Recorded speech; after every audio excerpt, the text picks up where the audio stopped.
آپ کے پاس یہ کتاب ہے؟ دکھائیے مجھے. ماشاء اللہ. کیا بنا ہوا ہے اس کے اوپر؟ پرل بنا ہوا ہے. اور پرل کہاں ہوتا ہے؟ پرل قیمتی ہوتا ہے، اور اگر اس کو ظاہر کر دیا جائے، ایسے ہی کھلا چھوڑ دیا جائے، چوری ہو جاتا ہے. جی، ایک عورت بھی اللہ کی بہت خوبصورت اور حسین تخلیق ہے، موتیوں سے بھی بڑھ کے قیمتی ہے. اور اللہ نے اس کو جو حسن دیا ہے وہ سب کے لیے نہیں ہے. ہمارا حسن سب کے لیے نہیں ہے، ہر ایک کے لیے نہیں ہے. اللہ نے ہمیں جس کے لیے پیدا کیا ہے، جس کے لیے بنایا ہے، یہ اسی کا حق ہے. آپ دیکھیے کہ بچپن سے ہی ایک چھوٹی سی بچی کو بھی جو شوق ہوتا ہے وہ کس چیز کا ہوتا ہے؟ سجنے، بننے، سنورنے کا. چھوٹے چھوٹے بچے ماؤں کی لپسٹکس کا کیا حال کرتے ہیں، صرف اپنے اوپر نہیں لگاتے، دیواروں پہ بھی لگا دیتے ہیں. اور اسی طرح قرآن مجید میں بھی آتا ہے افمن ينشأ فی الحلیۃ، کیا وہ جو زیورات میں پالی جاتی. تو سجنا، بننا، اچھا کپڑا، اچھا لباس، اچھا زیور، یہ عورت کی کمزوری ہوتی. ہر عورت کو کسی نہ کسی درجے میں تھوڑا یا زیادہ پسند ہوتا ہے. اگر روزانہ اپنی زیب و زینت کا اہتمام نہ کرے تو خاص خاص مواقع پر ضرور کرتی. اور پھر اس میں بعض اوقات یہ ہوتا ہے کہ صرف زیب و زینت کرنے کا شوق نہیں ہوتا، اس کو نمایاں کرنے کا بھی بہت شوق ہوتا ہے. تو اس صورت میں پھر یہاں ایک امتحان شروع ہو جاتا ہے کہ ہمیں یہ زیب و زینت کس کس کے سامنے ظاہر کرنے کی اجازت ہے اور کس کے سامنے نہیں. تو یہ چھوٹی سی کتاب ہے، اس آیت سے متاثر ہو کر تحریر کر دی گئی. بہت سے لوگ کہتے رہتے ہیں کہ اپنی تفسیر لکھیں، لیکن اس کا تو وقت نہیں. سوچا چلے ایک آیت ہی صحیح، بلغوا انی ولو آیہ. قال اللہ تعالی، اللہ تعالی کا فرمان ہے. جب اللہ تعالیٰ کوئی بات فرماتے ہیں تو پھر کیا کرتے ہیں، کیسے سنتے ہیں؟ بہت دھیان سے، توجہ سے. وَقُل لِّلْمُؤْمِنَاتِ يَغْضُضْنَ مِنْ أَبْصَارِهِنَّ وَيَحْفَظْنَ فُرُوجَهُنَّ وَلَا يُبْدِينَ زِينَتَهُنَّ إِلَّا مَا ظَهَرَ مِنْهَا وَلْيَضْرِبْنَ بِخُمُرِهِنَّ عَلَى جُيُوبِهِنَّ وَلَا يُبْدِينَ زِينَتَهُنَّ إِلَّا لِبُعُولَتِهِنَّ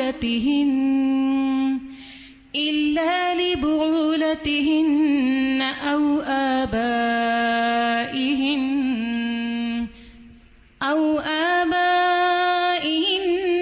أَوْ آبَاءِ بُعُولَتِهِنَّ أَوْ أَبْنَائِهِنَّ أَوْ أَبْنَاءِ بُعُولَتِهِنَّ أَوْ إِخْوَانِهِنَّ أَوْ بَنِي إِخْوَانِهِنَّ أَوْ بَنِي أَخَوَاتِهِنَّ أَوْ نِسَائِهِنَّ أَوْ مَا مَلَكَتْ أَيْمَانُهُنَّ أَوِ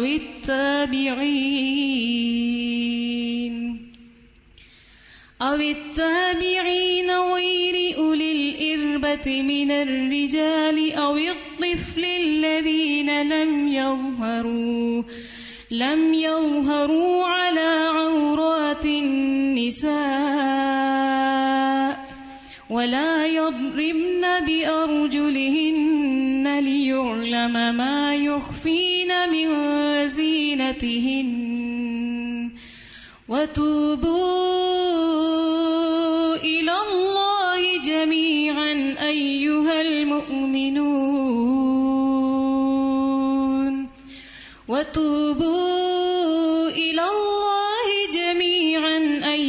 الْمُؤْمِنُونَ لَعَلَّكُمْ تُفْلِحُونَ. وَقُل لِّلْمُؤْمِنَاتِ، اور مومن عورتوں سے کہہ دیجئے کیا کریں؟ اپنی نگاہیں نیچی رکھیں، یعنی اپنی نگاہوں کی حفاظت کریں.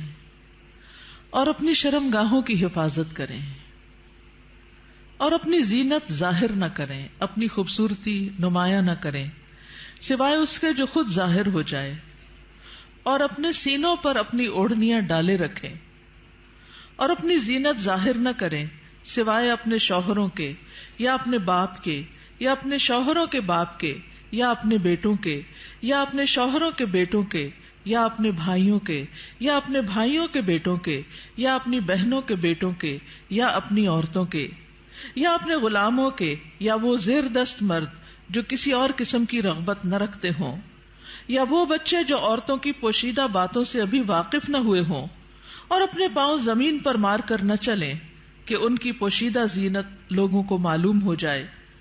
اور اے مومنو، تم سب مل کر اللہ سے توبہ کرو تاکہ تم کامیاب ہو جاؤ۔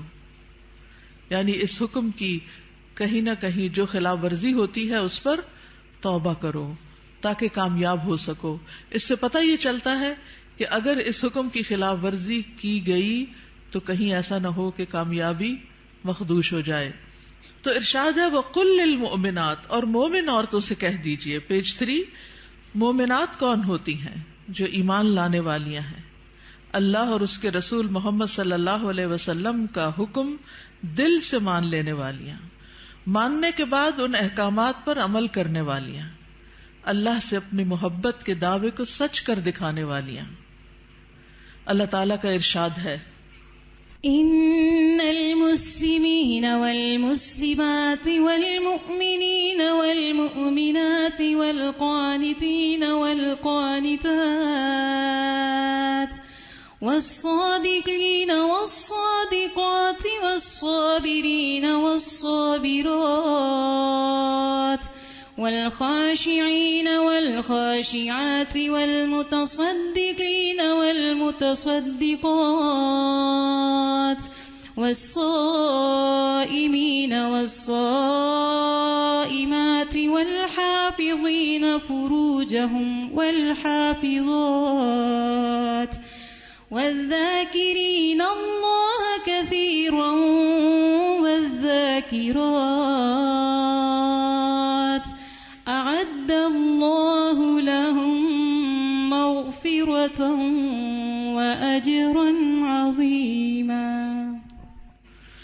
بے شک مسلمان مرد اور مسلمان عورتیں اور مومن مرد اور مومن عورتیں اور فرما بردار مرد اور فرما بردار عورتیں اور سچے مرد اور سچی عورتیں اور صبر کرنے والے مرد اور صبر کرنے والی عورتیں اور عاجزی اختیار کرنے والے مرد اور عاجزی اختیار کرنے والی عورتیں اور صدقہ کرنے والے مرد اور صدقہ کرنے والی عورتیں اور روزہ دار مرد اور روزہ دار عورتیں اور اپنی شرمگاہوں کی حفاظت کرنے والے مرد اور حفاظت کرنے والی عورتیں اور اللہ کا بہت زیادہ ذکر کرنے والے مرد اور ذکر کرنے والی عورتیں، ان کے لیے اللہ نے مغفرت اور بہت بڑا اجر تیار کر رکھا ہے۔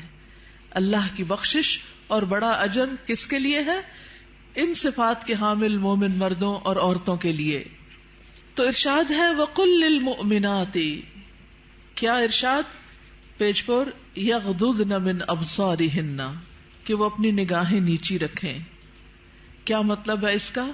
کہ حرام چیزوں پر نگاہ نہ ڈالیں، نامحرم مردوں کو نگاہ بھر کے نہ دیکھیں، اچانک نظر پڑ جائے تو نظر پھیر لیں، شہوت کی نظر سے نہ دیکھیں، کسی مرد یا کسی عورت کا سطر نہ دیکھیں، یعنی جو حصے چھپا کے رکھنے کے قابل ہیں، فحش تصاویر اور فحش مناظر نہ دیکھیں، ادھر ادھر تانک جھانک نہ کریں۔ نبی صلی اللہ علیہ وسلم نے فرمایا زنا العین النظر، نظر بازی آنکھوں کا زنا ہے۔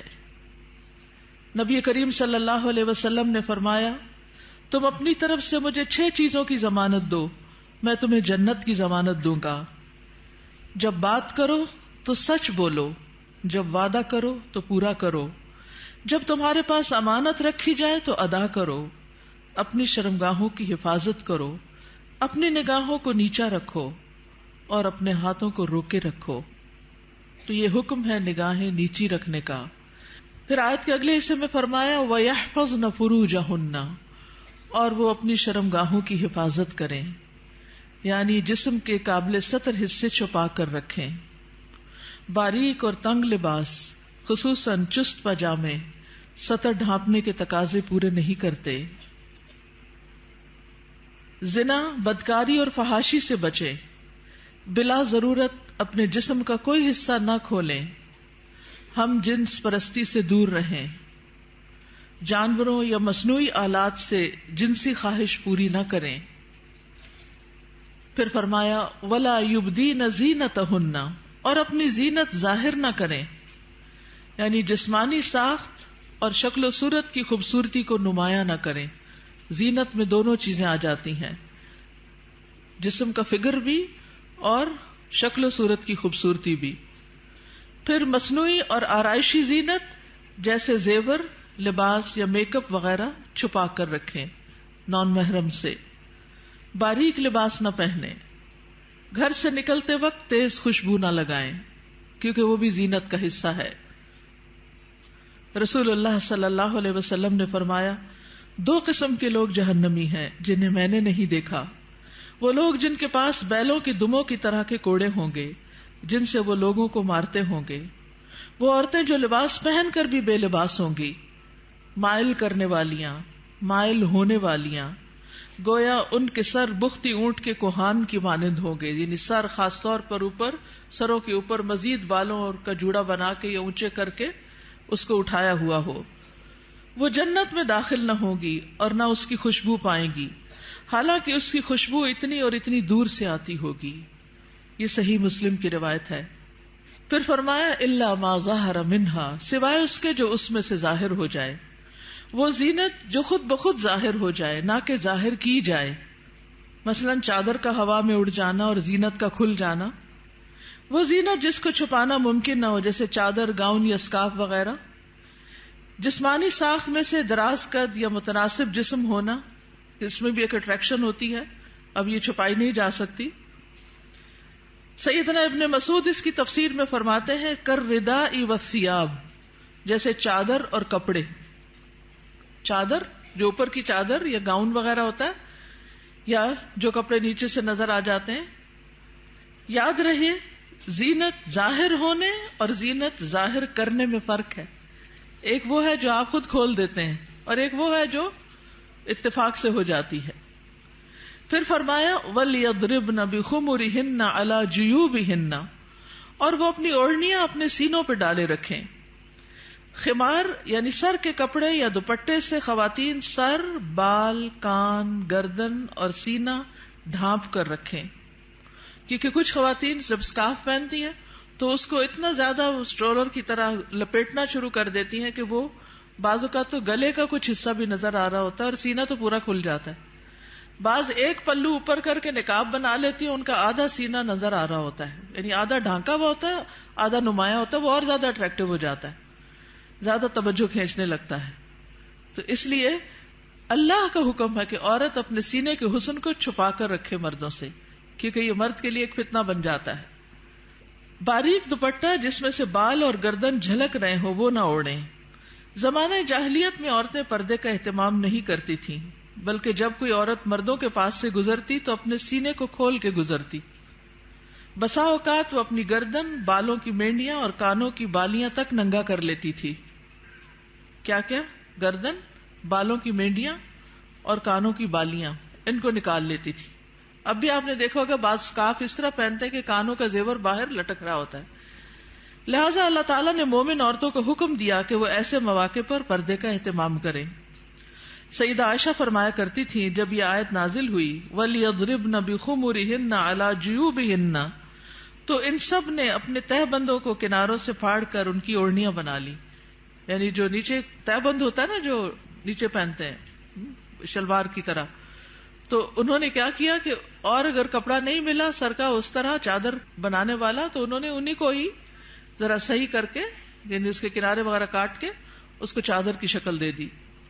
پھر فرمایا وَلَا يُبْدِينَ زِينَتَهُنَّ إِلَّا، اور وہ اپنی زینت ظاہر نہ کرے مگر اپنے شوہروں کے لیے. آگے آ رہا ہے پسندیدہ اور مطلوب ہے کہ شوہر کے سامنے ہر طرح کی زینت کا اظہار کریں، سارا شوق یہاں پورا کریں. ٹھیک ہے، عورت اپنے شوہر کے سامنے حد درجہ اظہار زینت کر سکتی، جتنی کرنا چاہے کریں، جو کہ کسی دوسرے کے سامنے نہیں کر سکتی. یا اپنے باپوں کے لیے، باپوں میں کون کون آتا ہے؟ باپ، دادا، پردادا، نانا، پرنانا، اوپر تک آبا و اجداد جو بھی ہوں. رسول اللہ صلی اللہ علیہ وسلم نے ایک نیک عورت کے بارے میں فرمایا، بہترین عورت وہ ہے کہ جب تم اسے دیکھو تو تمہیں خوش کر دے.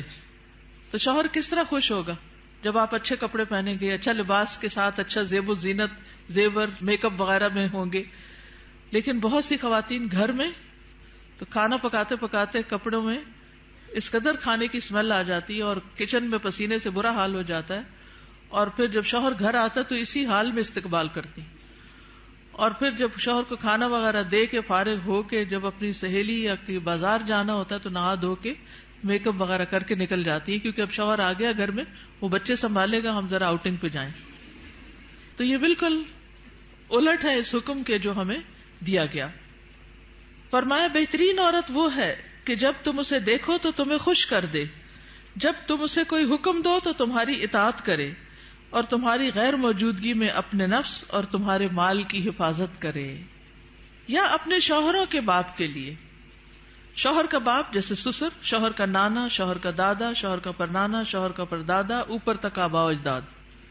یا اپنے بیٹوں کے لیے، بیٹوں میں بیٹے، پوتے، پڑپوتے، نواسے، پڑنواسے، نیچے تک سب آ جاتے ہیں. یا اپنے شوہروں کے بیٹوں کے لیے، شوہر کے پوتے، شوہر کے نواسے، نیچے تک، یعنی ستیلے بیٹے بھی.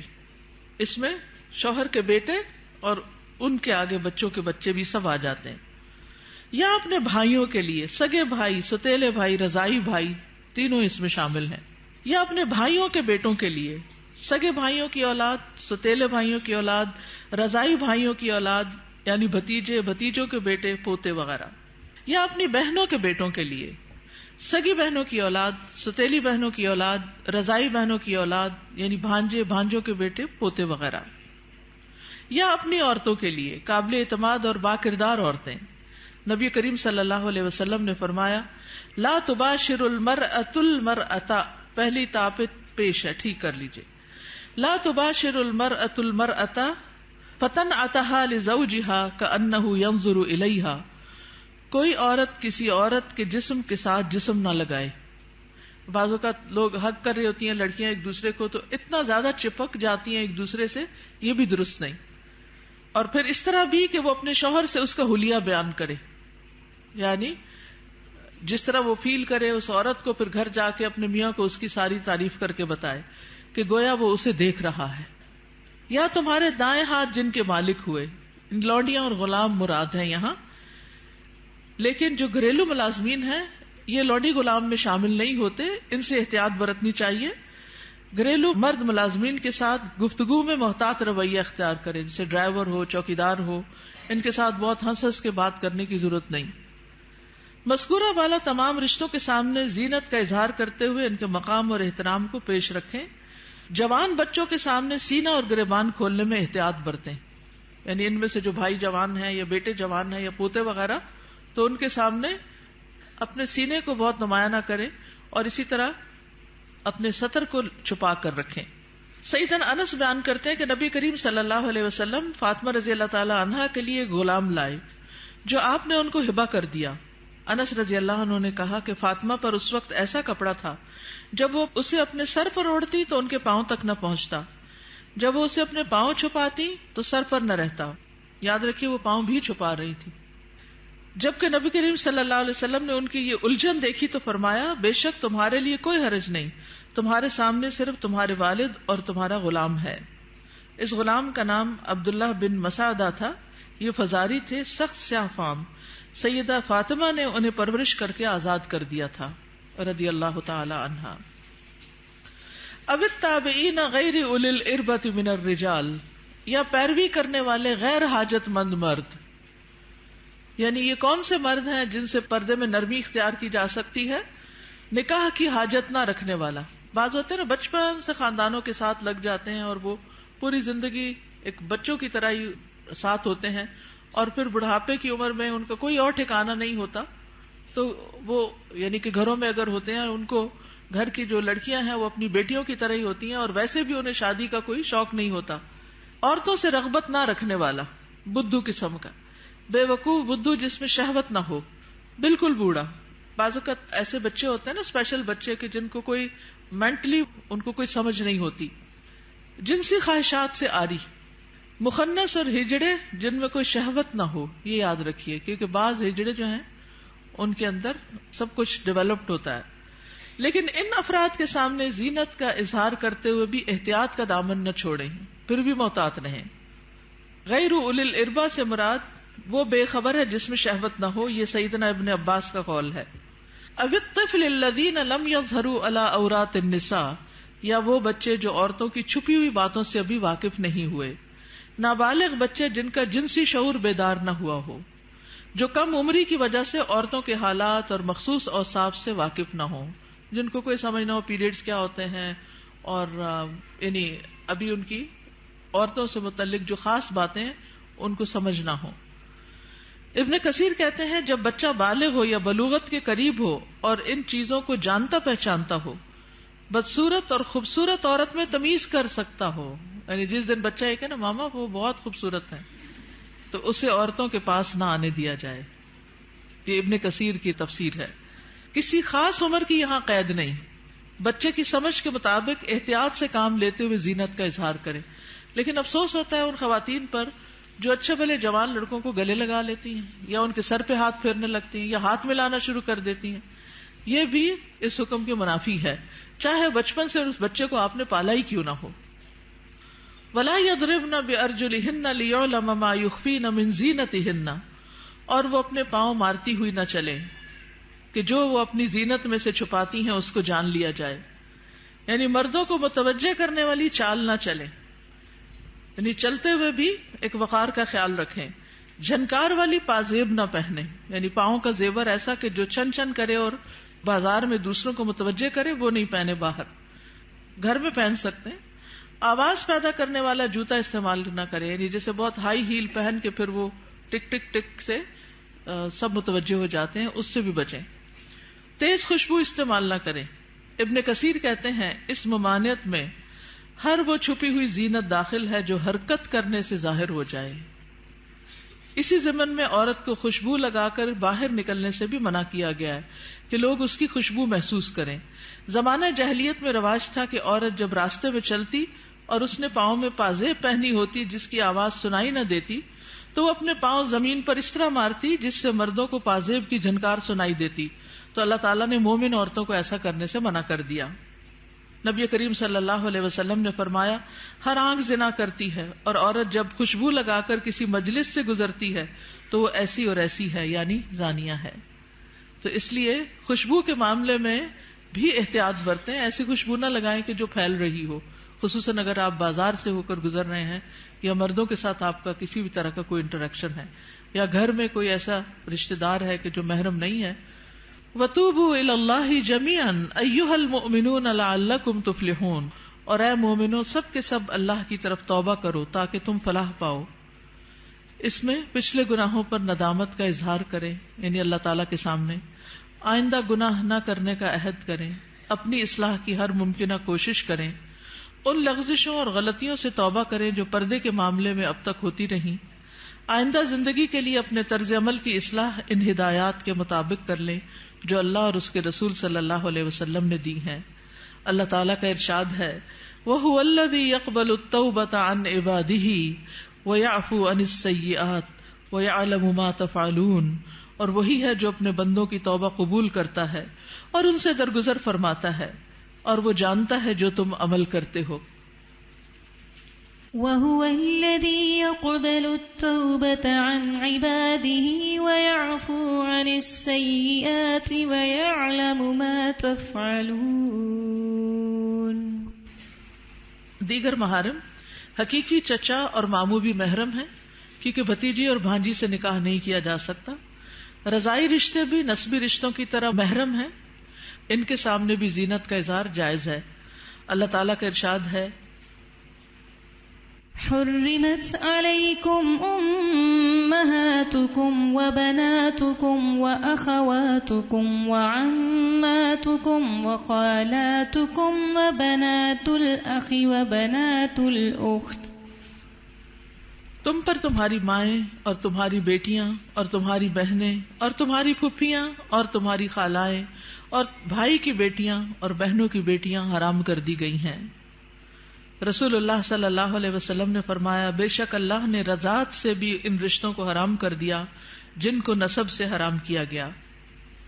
حجاب مسلمان عورت کی شناخت ہے. مسلمان عورت حجاب سے پہچانی جاتی ہے، وہ دوسروں سے الگ ہو جاتی ہے.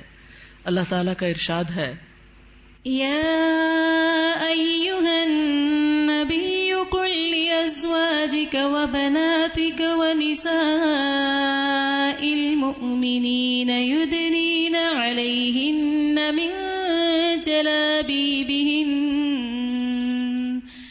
ذلک ادنی ان یعرفن فلا یؤذین وَكَانَ اللَّهُ غَفُورًا رَحِيمًا. اے نبی اپنی بیویوں اور بیٹیوں اور مومن عورتوں سے کہہ دیجئے، بیویاں، بیٹیاں اور مومن عورتیں سب کی سب وہ اپنے چادروں کے پلو اپنے اوپر لٹکا لیا کریں. اس طرح زیادہ توقع ہے کہ وہ پہچان لی جائیں، یعنی حجاب کی وجہ سے پہچان لی جائیں، نہ کہ حجاب اتار کے پہچان لی جائیں. حجاب اتار کے تو ایک عورت عام عورت کی طرح ہی لگے گی نا. تو ایذا نہ دی جائیں. اور اللہ بہت بخشنے والا، بے حد رحم کرنے والا ہے. یہ ایذا کون سی ہے؟ سیکسول ہراسمنٹ، کہ جب عورت کسی مرد کو اٹریکٹ کرتی ہے تو پھر وہ اس کے پیچھے آتا ہے اور اس کو نقصان دینا چاہتا ہے. مردوں سے بھی خطاب کیا گیا. نظر اور شرمگاہ کی حفاظت کا حکم صرف عورتوں کے لیے نہیں بلکہ مردوں کے لیے بھی ہے. اللہ تعالیٰ کا ارشاد ہے، قل للمؤمنین یغضوا من ابصارهم ویحفظوا فروجهم ذلك ازکی لهم ان اللہ خبیر بما یصنعون. مومن مردوں سے کہہ دیجئے اپنی نگاہیں نیچی رکھیں اور اپنی شرمگاہوں کی حفاظت کریں، یہ ان کے لیے پاکیزہ تر ہے. بے شک اللہ خبر رکھنے والا ہے اس کی جو وہ کرتے ہیں. یعنی اللہ سبحانہ تعالیٰ کو سب پتا ہے کہ وہ نگاہیں نیچی رکھتے ہیں یا نہیں رکھتے. سیدنا جریر بن عبداللہ سے روایت ہے، وہ کہتے ہیں، میں نے رسول اللہ صلی اللہ علیہ وسلم سے اچانک نظر پڑ جانے کے بارے میں سوال کیا تو آپ صلی اللہ علیہ وسلم نے مجھے حکم دیا کہ میں اپنی نظر پھیر لوں. یعنی اگر کسی عورت پر نظر پڑ جائے تو پھر اس کو دوسری طرف پھیر لوں. نظر کی حفاظت دراصل شرمگاہ کی حفاظت ہے. جس نے اپنی نظر کو آزاد چھوڑ دیا اس نے اسے ہلاکت کے گڑھے میں ڈال دیا. اور نظر ہی عام حادثات کی اصل ہے جو انسان کو پہنچتے ہیں. یہ ابن القیم کا قول ہے. نگاہ نیچی رکھنے کے فوائد کیا ہیں؟ یہ بھی ابن القیم کا قول ہے. محبت کی حقیقت اور اس کے تقاضے کتاب میں، دل شہوت سے رک جاتا ہے، دل میں نور پیدا ہو جاتا ہے، علم کے راستے کو شادہ ہو جاتے ہیں، دل کو فرحت و خوشی حاصل ہوتی ہے، عقل قوی اور مضبوط ہوتی ہے، دل غم و حسرت سے خلاصی پا لیتا ہے، انسان کی عقل و فراست بڑھتی ہے، دل کو قوت و شجاعت حاصل ہوتی ہے. نگاہ جھکانا جہنم کا دروازہ بند کرنے کا سبب ہے، غفلت کے پردے ہٹتے ہیں. رسول اللہ صلی اللہ علیہ وسلم نے دعا بھی سکھائی، سنن نبی داؤد میں آتی ہے، اللہم انی اعوذ بک من شر سمعی ومن شر بصری ومن شر لسانی ومن شر قلبی ومن شر منی. اے اللہ، بے شک میں اپنی سماعت کے شر سے، اپنی بصارت کے شر سے، اپنی زبان کے شر سے، اپنے دل کے شر سے اور اپنی شرمگاہ کے شر سے تیری پناہ چاہتا ہوں. اپنا جائزہ لیجئے، کیا یہ احکامات میرے لیے ہیں اور کیا ان پر عمل کرنا ضروری ہے؟ کیا میں اپنی نگاہوں اور سطر کی حفاظت کر رہی ہوں؟ کیا میں اپنے خمار یا دوپٹے کو اپنے سینے پر ڈالتی ہوں؟ کیا میں اپنی زینت کو چھپانے کا اہتمام کرتی ہوں؟ یاد رکھیے، ہمارا معاملہ کسی انسان کے ساتھ نہیں، رب العالمین کے ساتھ ہے، جو علم بھی رکھتا ہے اور ہر چیز کے بارے میں باخبر بھی ہے. نظر کے بارے میں کچھ اشعار ہیں، کل حوادث مبدأها من النظر، تمام حوادث کی ابتدا نظر سے ہوتی ہے. یعنی جو عشق و عاشقی کے سلسلے چل پڑتے ہیں اور انسانوں کو بعض اوقات انتہائی بیمار کر دیتے ہیں کہ وہ کسی قابل نہیں رہتے، اس کی ابتدا نظر سے ہی ہوتی ہے. وَمُعْظَمُ النَّارِ مُسْتَصْغَرُ الشَّرَرِ، اور چھوٹی چنگاری سے بھی زبردست آگ بھڑک اٹھتی ہے. نظر فابتسامۃ فسلام، پہلے نظر پھر مسکراہٹ پھر سلام. فکلام فموعد فلقاء، پھر بات چیت پھر ملاقات کا وعدہ. اور پھر اس کے بعد اللہ کے حکم کی نافرمانی میں انسان جا پڑتا ہے. اللہ سبحانہ وتعالی ہمیں ایمان عطا کرے، حیا عطا کرے اور اس حکم پر عمل کی توفیق عطا کرے. آخری صفحے پر ہے، رسول اللہ صلی اللہ علیہ وسلم نے فرمایا، حیا ایمان میں سے ہے اور ایمان جنت میں لے جاتا ہے، جبکہ بے حیائی کوڑا کرکٹ ہے اور کوڑا کرکٹ آگ میں جاتا ہے. یہ کتاب آپ کے لیے تحفہ ہے.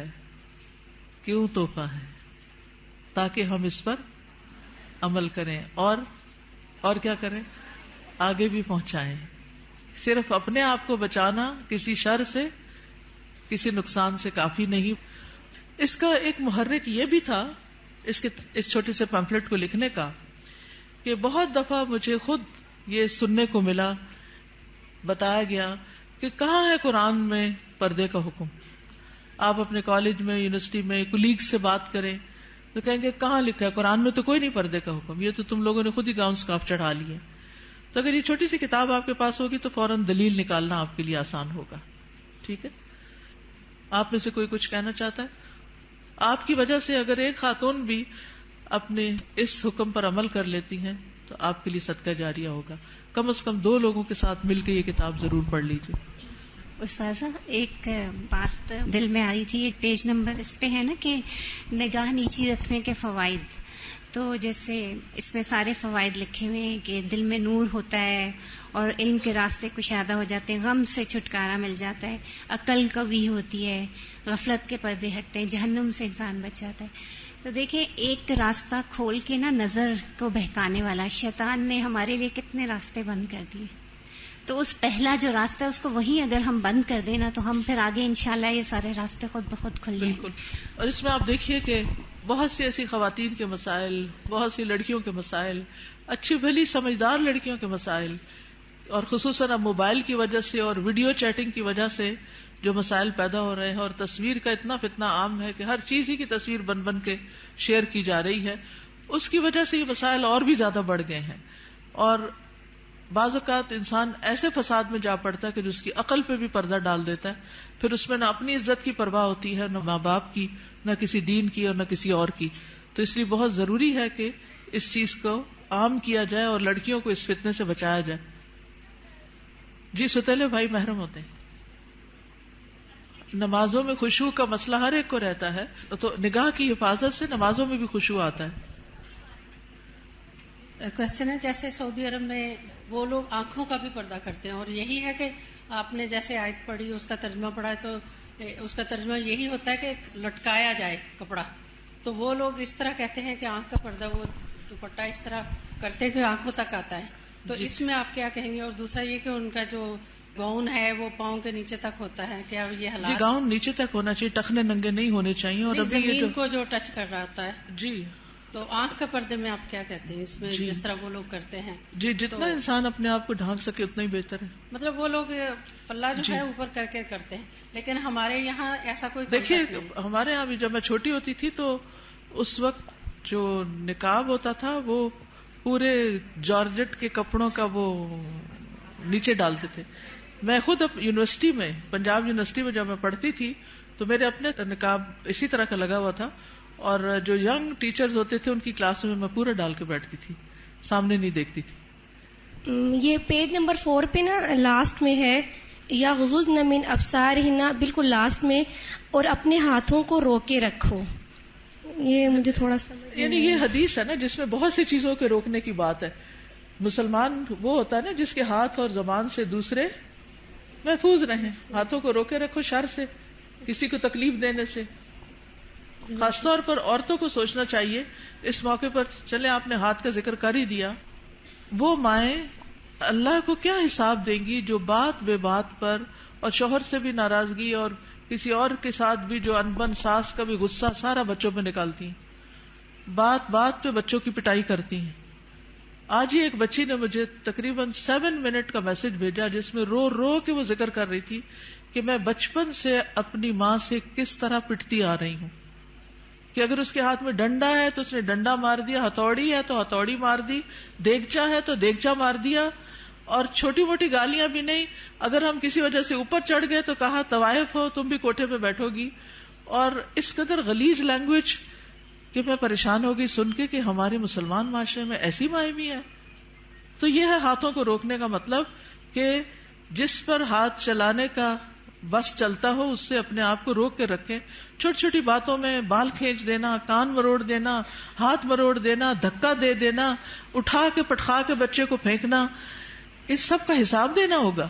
یہ ظلم کی بدترین قسم ہے اور اس سے پرہیز کرنا چاہیے.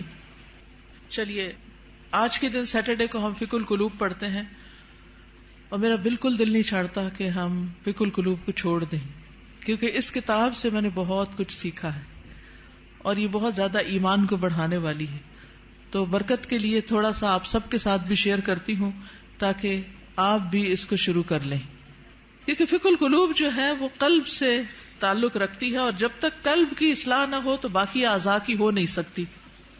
پیج 719. کچھ لوگ پچھلے سال آپ میں سے ہمارے ساتھ فقہ القلوب میں شریک ہوتے تھے اور پھر وہ چلے گئے تو ان کا فقہ القلوب بھی چھوٹ گیا. تو میں چاہوں گی کہ وہ دوبارہ سے شروع کر لیں، اور جو ساتھ چلتے رہے وہ تقریباً 100 پیجز تو سال میں میرے خیال ہو ہی گئے ہیں. فَالْإِيمَانُ مَحَلُّهُ الْقَلْبُ، تو ایمان کا مقام دل ہے. وَإِذَا دَخَلَ فِيهِ جَاءَ بِكُلِّ خَيْرٍ، جب ایمان دل میں داخل ہو جاتا ہے تو ہر طرح کی خیر لے آتا ہے، پھر خیر پھوٹ پڑتی ہے. وَإِذَا لَمْ يَدْخُلِ الْإِيمَانُ فِي الْقَلْبِ، اور جب ایمان دل میں داخل نہیں ہوتا فَلَا فَائِدَةَ مِنَ الْعَمَلِ مَعَهُ، تو کوئی فائدہ نہیں ہوتا اس کے ساتھ عمل کرنے کا. جب تک ایمان دل میں نہیں عمل بے فائدہ ہے، اوپر اوپر کے کیے ہوئے کام بیکار ہیں. فَالْمُنَافِقُونَ كَانَ إِيمَانُهُمْ بِأَلْسِنَتِهِمْ فَلَمْ يَنْفَعْهُمْ، جیسے منافق تھے تو ان کا ایمان ان کی زبانوں پر تھا تو ان کو اس ایمان نے کچھ فائدہ نہ دیا. وَكَانُوا يُصَلُّونَ مَعَ الْمُسْلِمِينَ، وہ مسلمانوں کے ساتھ نماز پڑھتے تھے. فَلَمْ يَنْفَعْهُمْ ذَلِكَ، تو اس نماز نے ان کو کوئی فائدہ نہیں دیا. بل ہم فی الدرک الاسفل من النار، بلکہ وہ آگ کے سب سے نچلے گڑھے میں ہیں. یقولون بألسنتہم ما لیس فی قلوبہم، وہ اپنی زبانوں سے وہ کہتے ہیں جو ان کے دلوں میں نہیں، یعنی ایمان دلوں میں نہیں اترا. یقولون بألسنتہم ما لیس فی قلوبہم، وَلَفْظُ الْإِيمَانِ شَيْءٌ وَصُورَةُ الْإِيمَانِ شَيْءٌ، لفظ ایمان ایک چیز ہے اور صورت ایمان ایک اور چیز ہے. وَعِلْمُ الْإِيمَانِ شَيْءٌ، اور ایمان کا علم ایک اور چیز ہے. تو لفظ، صورت اور علم تینوں الگ الگ ہیں. لیکن حقیقت الایمان شیء اعظم من هذا کلہ، لیکن حقیقت الایمان ان سب سے بڑی چیز ہے. وَكُلُّ شَيْءٍ يُصْنَعُ فِي مَكَانٍ وَمَكَانُ تَجْرِيبِهِ فِي مَكَانٍ آخَرٍ كَالسَّيَّارَةِ وَالْقَلَمِ وَنَحْوِهِمَا، ہر چیز بنائی جاتی ہے ایک جگہ پر، یعنی ایک پین کی فیکٹری ہے، ایک کار کی فیکٹری ہے. وَمَكَانُ تَجْرِيبِهِ، اور اس کی جو تجربہ گاہ ہے وہ کسی اور جگہ پر ہے، یعنی وہ چلائی کہیں اور جاتی ہے. کَالسَّيَّارَةِ، جیسے کار بنتی کہاں ہے؟ کار فیکٹری میں، اور چلتی کہاں ہے؟ سڑک پر. قلم بنتا کہاں ہے؟ فیکٹری میں، اور چلتا کہاں ہے؟ کاغذ پر. وَنَحْوِهِمَا، اور اسی طرح. وَكَذَلِكَ عِلْمُ الْإِيمَانِ لَهُ مَكَانٌ، اسی طرح ایمان کے علم کی بھی ایک جگہ ہے. وَمَكَانُ مَعْرِفَتِهِ وَتَجْرِيبِهِ لَهُ مَيْدَانٌ آخر، اور اس کی پہچان کی جگہ اور اس کے تجربے کی جگہ ایک اور ہے. وذلك لا يتم ولا يحصل الا بالمجاهدة والتضحية بكل شيء، اور یہ پورا نہیں ہوتا اور حاصل نہیں ہوتا مگر سخت محنت سے اور قربانی سے، جو ہر چیز کی ہوتی ہے، من اجل الحصول علیہ، اس چیز کو حاصل کرنے کے لیے، فہو اغلی شیء فی الدنیا والآخرہ، تو وہ دنیا اور آخرت میں سب سے زیادہ قیمتی چیز ہے۔ وطریق الایمان تعب فیہ آدم، ایمان کا جو راستہ ہے اس میں آدم علیہ السلام بھی تھکے تھے۔ کیا ہوا تھا ان کے ساتھ؟ جب ان کو امتحان میں ڈالا گیا، تجربہ گاہ میں ڈالا گیا، ٹیسٹ میں ڈالا گیا، تو شیطان نے ان کو ورغلا لیا۔ وَنَاحَ لِأَجَلِهِ نوح، اور مورن کیا یا غم کیا اسی کی وجہ سے نوح علیہ السلام نے۔ وَرُمِيَ فِي النَّارِ الْخَلِيلِ، اور آگ میں پھینکے گئے خلیل اللہ ابراہیم علیہ السلام۔ وَاسْتَجَعَ لِلذَّبْحِ اسماعیل، اور لیٹے ذبح ہونے کے لیے اسماعیل علیہ السلام۔ وَبِيعَ وَسُجِنَ یوسف، اور بیچے گئے اور قید کیے گئے یوسف علیہ السلام۔ وَنُشِرَ بِالْمِنشَارِ زکریا، اور آرے سے چیرے گئے زکریا علیہ السلام۔ وَذُبِحَ بِالسِّكِّينِ یحییٰ، اور چھری کے ساتھ ذبح کیے گئے یحییٰ علیہ السلام۔ وقاص الضر ایوب، اور بیماری کو سفر کیا، قاسا کا معنی سفرڈ، الضر بیماری کو ایوب علیہ السلام نے۔ وزاد فی البکاء داود، اور کثرت سے روئے داود علیہ السلام۔ وسار مع الوحش عیسیٰ علیہ السلام، اور وحشی کے ساتھ عیسیٰ علیہ السلام چلے۔ یہ کیا قصہ ہے؟ کہا جاتا ہے کہ عیسیٰ علیہ السلام جب مصر میں تھے اور یوسف النجار ان کے ساتھ تھا، تو آگے دیکھا کہ ایک شیر آ رہا ہے، تو وہ ڈر گئے۔ عیسیٰ علیہ السلام نے کہا کہ تم مجھے شیر کے قریب کر دو اور خود نہیں قریب آنا، خود دور رہو۔ تو عیسیٰ علیہ السلام شیر کے رستے میں کھڑے ہو گئے۔ جب شیر آیا تو پوچھا، ایھا الوحش، اے وحشی جانور، اس راستے میں کیوں آئے، کیوں کھڑے ہو یہاں؟ کہنے لگا کہ وہ ایک بیل ہے، مجھے اسے پکڑنا ہے۔ انہوں نے کہا کہ دیکھو وہ تو مساکین کا بیل ہے، اس کو چھوڑ دو، فلاں فلاں جگہ چلے جاؤ، وہاں پر ایک مردہ اونٹ ہے تو اس کو جا کے کھا لو۔ تو اس طرح عیسیٰ علیہ السلام کے کہنے سے وہ شیر جو تھا وہ وہاں چلا گیا، اور اس شیر نے عیسیٰ علیہ السلام کی بات مان لی۔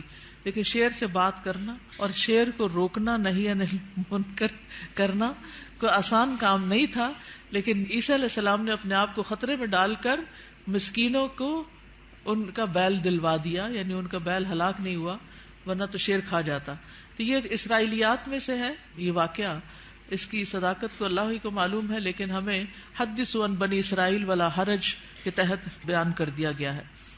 وعالج الفقر والاذى محمد صلی اللہ علیہ وسلم، اور فقر اور اذیتوں سے، بیماریوں سے، تکلیفوں سے محمد صلی اللہ علیہ وسلم نے ڈیل کیا۔ عالجہ کا مطلب تو ڈیل کرنا، he dealt with۔ وَهَؤُلَاءِ هُمْ شُمُوسُ التوحید والایمان، اور یہ لوگ توحید اور ایمان کے سورج ہیں، شمس کی جمع۔ وَنُجُومُ الْهُدَى، اور ہدایت کے ستارے۔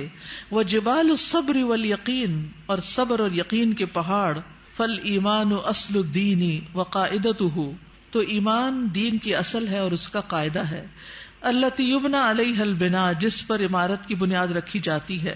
فَهُوَ بِمَنزِلَةِ تَسْوِيَةِ الْأَرْضِ وَسَقْيِهَا، اور وہ زمین کو ہموار کرنے اور اسے سیراب کرنے کے برابر ہے۔ اما الامور الباقیۃ فی الدین، اور جہاں تک دین کے باقی امور کا تعلق ہے، فہی بمنزلۃ الاشجار والحبوب، تو ان کا مقام درختوں اور دانوں کی طرح ہے۔ التی یمکن زرعها وغرسها فی هذه الارض، جن کو اس زمین میں اگایا اور بویا جا سکتا ہے۔ فہی تنمو بقدر خصوبۃ الارض، تو وہ اگتے ہیں جتنی زمین زرخیز ہوتی ہے۔ واستعدادها کما انہا تثمر بقدر الجہود المبذولۃ فی تمہید الارض وسقیها، جس طرح وہ پھل لاتی ہے جتنی اس پہ محنت کی جاتی ہے زمین کو تیار کرنے، ہموار کرنے اور اس کو سیراب کرنے میں۔ فالایمان هو ارض الدین، کتنا خوبصورت جملہ ہے چھوٹا سا۔ ایمان دین میں زمین کی طرح ہے۔ والدعوۃ نبتها وطلعها، اور دعوت دین کیا ہے؟ اس کا پودا اور اس کا خوشہ۔ والعبادت ثمرتها وزینتها، اور عبادت اس کا پھل اور اس کی خوبصورتی. والعلم یرویها ویسقیها، علم اس پودے کو سیراب کرتا ہے اور اسے ہرا بھرا کرتا ہے. والجنت ورضا الرب غایتها، اور جنت اور رب کی رضا یہ اصل گول ہے، اصل غایت ہے، اصل مقصد ہے. ولا يمكن ان نحصل على حقيقة الإيمان الا اذا تيقنا ان جميع المخلوقات في السماوات والارض قويها وضعيفها كالحية الميتة. ہم ایمان کی حقیقت کو اس وقت تک نہیں پا سکتے جب تک ہمیں یقین نہ ہو کہ ساری کی ساری مخلوقات، آسمانوں کی اور زمین کی، ان کی مضبوط اور ان کی ضعیف یہ مردہ سانپ کی طرح ہیں. لا تنفع ولا تضر، جو نہ فائدہ دے سکتی ہے نہ نقصان. یہ ہے اصل ایمان، ایسا یقین کہ نہ کوئی فائدہ دے سکتا نہ کوئی نقصان دے سکتا ہے، الا باذن اللہ، مگر اللہ کے اذن سے. مردہ سانپ سے تو آپ نہیں ڈرتے نا، تو لوگوں کا ڈر بھی نہیں ہونا چاہیے. لیکن جب ہم لوگوں سے ڈرتے ہیں، یعنی اس سینس میں ڈرتے ہیں کہ اگر میں نے اس کی بات نہ مانی، یہ مجھے کہہ رہا ہے حجاب اتار دو، نہیں مانی تو پھر کیا ہوگا، میرا تو بڑا نقصان ہو جائے گا، یا یہ مجھے جو کہہ رہا ہے میں اسے کر لوں ورنہ مجھے ایسا اور ایسا نقصان ہو جائے گا. تو بہت سے لوگ اللہ کی نافرمانی کے کام جو ہیں وہ صرف لوگوں کے ڈر سے کرتے رہتے ہیں کہ لوگ کیا کہیں گے. تو یاد رکھیے ساری مخلوقات مردہ سانپ کی طرح. یہ جملہ یاد رہے گا. جب یہ یاد رہے گا نا تو پھر اللہ کا حکم ماننا مشکل نہیں رہے گا. ولا تؤتی ولا تمنع الا بامر اللہ، نہ یہ دیتی ہیں نہ روکتی ہیں مگر اللہ کے حکم سے. وان کل شیء بید اللہ، اور یہ کہ ہر چیز اللہ کے ہاتھ میں ہے. وان ما سوى اللہ لیس بیدہ شیء، اور اللہ کے علاوہ جو بھی ہے اس کے ہاتھ میں کچھ نہیں. کما قال سبحانہ، جیسا کہ اللہ تعالیٰ کا فرمان ہے، الا لہ الخلق والامر تبارک اللہ رب العالمین. خبردار اللہ ہی کی ہے مخلوق اور حکم بھی اللہ ہی کا ہے، بہت بابرکت ہے اللہ جو رب ہے سارے جہانوں کا. الا له الخلق والامر تبارک اللہ رب العالمین. میں یہ ضرور چاہوں گی کہ آپ اس کتاب کو پڑھیں. اگر آپ کہنے کہ اس کانوکیشن کی کوئی نصیحت ہمیں کر دیں تو میں یہی کہوں گی کہ فقہ القلوب کو شروع سے پڑھنا شروع کر دیں تو ساری نصیحتیں آپ کو مل جائیں گی. اور یہ دراصل ایمان کو مضبوط کرنے والی کتاب ہے. کیا ہے؟ اور اگر ایمان مضبوط ہو جائے تو کیا ہوتا ہے؟ عمل آسان ہو جاتا ہے، انسان مضبوط ہو جاتا ہے. اور اس میں آپ دیکھیے یہاں پر اگلی جو بات ہے بڑی دلچسپ ہے. وہ کہتے ہیں کہ ایمان کی جو قوت ہے نا وہ دل میں ظاہر ہوتی ہے جیسے ایک بندوق کی گولی ہوتی. تو جب وہ اپنی اصل جگہ پر آ جاتی ہے تو پھر اس سے بہت کچھ ہوتا ہے. اور اگر وہ اپنی اصل جگہ پر نہیں تو کچھ بھی نہیں ہوتا، وہ کہیں بھی پڑی رہتی ہے، ایک سیسے کی گولی ہے بس. تو ایمان جب تک دل میں نہیں آتا، زبان پہ رہتا ہے تو فائدہ نہیں دیتا. تو ایمان کو لانا ہے دل میں، اور دل میں آئے گا علم کے ساتھ، اور علم کے لیے ضروری ہے فقہ القلوب. ٹھیک ہے، جزاکم اللہ خیرن. آخری اعلانات سن لیجئے. وائس کے لیے سمر کورس ہو رہا ہے، فلائر موجود ہے ریسپشن پہ. 7 مئی سے 18 رمضان تک ہے. تعلیم القرآن فار بوائز کا بھی اشتہار آ گیا ہے. نیکسٹ ایئر کا ایڈمیشن شروع ہے. تدبر قرآن کا نیکسٹ کورس جس میں 30ویں پارے کی ترتیل، تجوید، حفظ، ترجمہ، تفسیر، تدبر، گرامر یہ سب شامل ہے. تو آپ کے لیے ابھی موقع ہے کہ آپ ایڈمیشن لے سکیں. اسی طرح یہاں پر تعلیم القرآن ڈپلوما کورس نیکسٹ سیشن مئی کا 1 مئی سے شروع ہو رہا ہے. جو ابھی تک داخلہ نہیں لے پائے، سوچ ہی رہے ہیں، وہ آگے بڑھیں.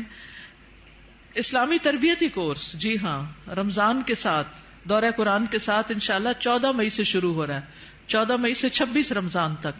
اور اس میں دورہ قرآن بھی یہاں ہوگا اور اس کے ساتھ ساتھ اسلامی تربیتی کورس جو ہر سال ہوتا ہے وہ بھی ہوگا. اور پی سی میں بھی انشاءاللہ دورہ قرآن ہوگا جس کے پیچھے پوری لسٹ ہے کہ کہاں کہاں پنڈی اور اسلام آباد میں دورہ قرآن ہو رہا ہے. تو یہ اشتہار اگر آپ کے پاس ہو تو آپ لوگوں کو دے کر دعوت دے سکتے ہیں کہ وہ ضرور شرکت کریں. سمر کورسز ہیں. ہمارے بچے کا پروگرام جہاں پر ہوتا ہے اس میں الفاظ اکیڈمی میں بھی دورہ قرآن ہو رہا ہے. اور سمر کورس 2018 جیسا کہ آپ کو معلوم ہے کہ 19 فروری کو امی جان دنیا سے رخصت ہو گئی. انا للہ و انا الیہ راجعون. اللہ تعالیٰ ان کی بخشش فرمائے. آپ میں سے بہت سی بچیاں جو آج یہاں موجود ہیں وہ ان کو کسی نہ کسی طرح جانتی ہیں.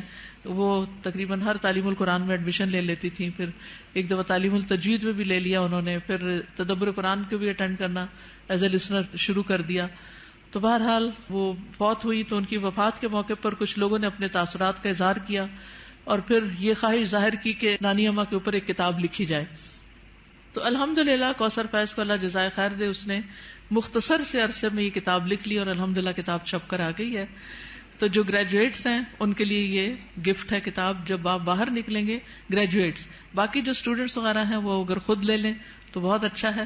بہت انسپریشنل کتاب ہے, ان کی زندگی میں جو اعمال اور ان کے عادات اور انہوں نے جیسے ہم لوگوں کو پالا اس کی بہت سی کہانیاں ہیں. تو جن لوگوں کو کہانیاں پڑھنے وغیرہ کا شوق ہوتا ہے ان کے لیے ایک اچھی کتاب ہے. تو آپ اپنے لیے بھی اور دوسروں کے لیے بھی کتاب, اپنے لیے تو گفٹ ایک ہی لیں گے لیکن دوسروں کے لیے لینی ہو تو اسٹال پر اویلیبل ہے. جزاکم اللہ خیرا. سبحانک اللہم و بحمدک, اشہد ان لا الہ الا انت, استغفرک و اتوب الیک. السلام علیکم ورحمۃ اللہ وبرکاتہ.